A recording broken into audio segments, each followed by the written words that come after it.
Hey guys, and welcome back to another episode of Tapman's Teachings.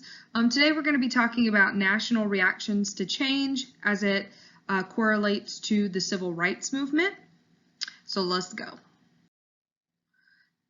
right, the modern civil rights movement. So in the 1940s and 50s, we see a lot of change and that push coming from the African American community to fight segregation and basically their civil liberties that were being denied to them during the Jim Crow era. While of course the movement began from the moment the southern states passed Jim Crow laws, in the 40s and 50s we saw a lot of organizations come together or being created along with some peaceful resistance that helped end these laws.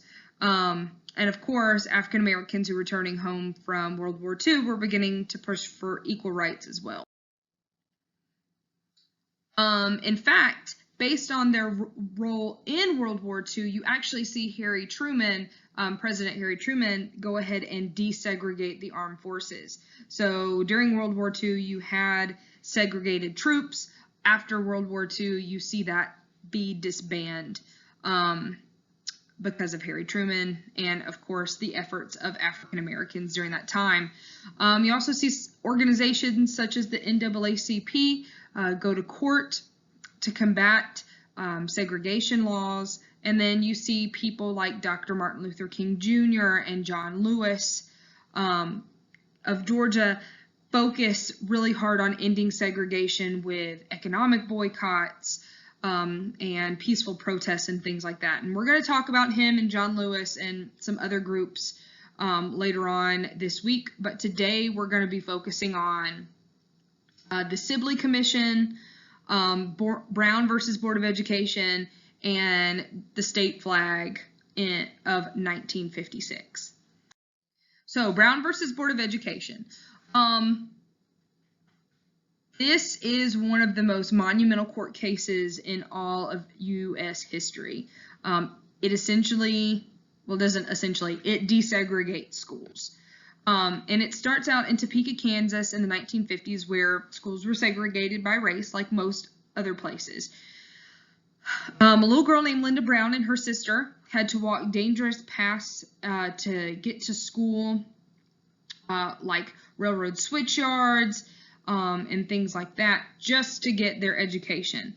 There was a school that was much closer to their family, but it was an all-white school, so she couldn't go there. Linda Brown and her family believed that segregated school system definitely violated the 14th Amendment, and so they took their case to court. As you can see, here you have Miss Linda Brown. She's super cute. All right, being escorted to school.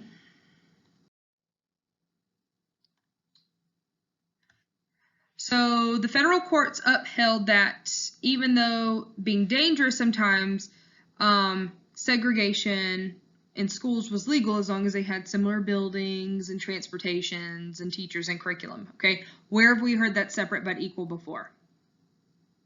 I hope you said Plessy versus Ferguson, because if you didn't, you need to go brush up on that. All right, yes, Plessy versus Ferguson.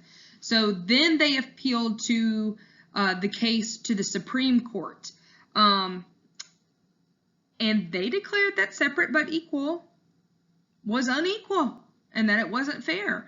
Because of this, segregated schools would become illegal. And of course, that upset a lot of people because obviously racism, okay? White people didn't want African Americans going to school with their white children. Rude, like something that we can't even really fathom because we didn't necessarily live that aspect of history. But so it just caused a lot of anger across the country. So in 1954, Georgia's response to the Brown versus Board of Education was super extreme. All right, you have segregationist politicians that worked tirelessly to continue and strengthen the Jim Crow laws in the state. and they were just determined that their schools were not going to integrate. Whites and blacks were not going to go to school together.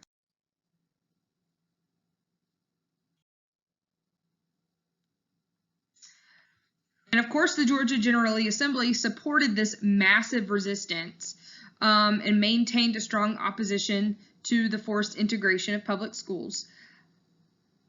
By 1960, though, federal mandates were strongly encouraging Georgia to desegregate. And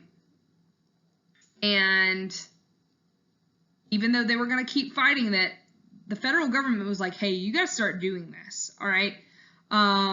And they started trying to work a way around the federal government, and this is as the Sibley Commission, all right? So John Sibley was a segregationist lawyer who believed that resistance to the federal mandates were useless, and that he led 10 hearings across the state to determine if people felt like they should continue resisting federal government or change laws to integrate schools.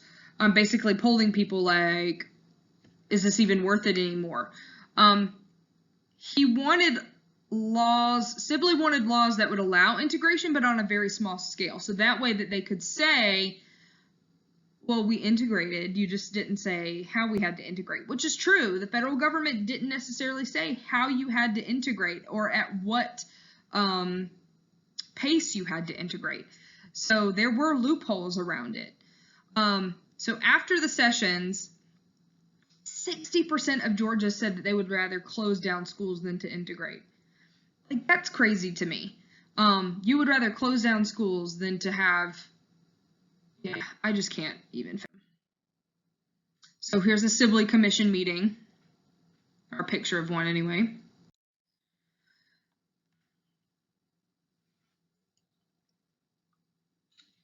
So despite the findings, Sibley pushed for schools in Georgia to desegregate on a limited basis. Based on the commission's findings, the legislature was set to vote on the matter in 1961 in January, but the integration of the University of Georgia kind of messed all of that up. After they attempted to close UGA, but were overruled by a federal judge, and they asked the General Assembly to accept Sibley's recommendation. Later that year, the city of Atlanta ended up desegregating its schools. So before we get into this, just following up with the Sibley Commission, basically they just tried really hard not to integrate, and it didn't work. Eventually they had to integrate, which, I mean, they were going to have to anyway. It's a federal mandate.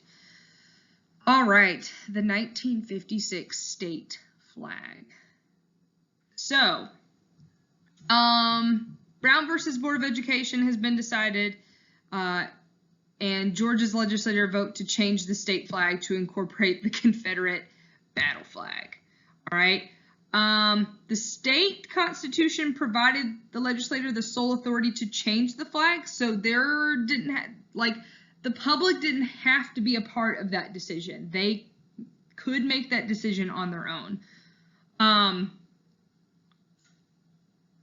Legislators denied that the flag design was not racially motivated and it was not opposing desegregation, but I mean, it's pretty clear when you add the Confederate flag to your state flag that you're trying to make some sort of statement, and it's not one about history. Well, I mean, it is, just not the good history. All right, so this is the 1956 state flag. All right, I'm sure some of you have seen it around. Interestingly enough, if you look at the house on your left, the flag that's displayed next to the American flag, that's the state flag that was used from 1920 to 1956. So it's very similar to the one that we have now. So, I mean, it's clear that we get a ruling on Brown versus Board of Education, and then Georgia decides to make this their flag. So during the height of the civil rights movement in the 60s, there were suggestions to return to the old flag. By the 1980s, legislative sessions considered restoring the old flag, the pre-1956 flag. But for some reason, the sentiment to keep the 1956 flag was like so strong. And in 1933, our governor, Zell Miller, he attempted to change the flag, and it almost cost him the re-election because people felt so strongly about the flag. And I'm sure you could find somebody who still feels really strongly about that flag. I don't know anybody, but I also don't talk to anybody about that flag. And even with the 1996 Olympics coming, they still didn't change the flag. Like it's such a horrible symbol. You would think that if you're hosting this worldwide event, it would be smart to change the flag to something neutral, but no, they didn't. So finally, the governor, Roy Barnes, attempts to put the state flag issue to rest. So this state flag has been an issue, or was an issue, from 1956 moving forward. There was legislation passed, and a new flag design was revealed, and supporters of the 1956 flag were livid. And of course, the new flag was called the Barnes Rag, to kind of go with Roy Barnes. But then we see a new governor come in, all right, Sonny Perdue, and he wins over Governor Roy Barnes in 2002, and the flag issue continued to be debated. But by 2004, the citizens of Georgia were like, you know what, we just need to change it. We just need to change the state flag. Like, let's make it look normal. And so they did. So as you can see in this picture, we have a progression. So this was the 1920 flag, and then of course the 1956 to 2001. That's how long we fought over that flag. And then 2001 they changed it. This would be the Barnes Rag that they represent, and it's still got the Confederate flag on there. So it's, you know, even though it's small. And then of course today's flag, 2003, is the one that you guys have seen on a regular basis, because this is the one that I have hanging up in my room. So yeah, well, that concludes our Chapman teachings for today. I hope you learned something. I hope you found something interesting. I hope that this invokes some sort of feeling, whether that feeling is anger or confusion or whatnot. Remember, if you have some sort of feeling about what you are learning, that means you are connecting with the material, and that is awesome. So until we meet again, bye guys, have a great day.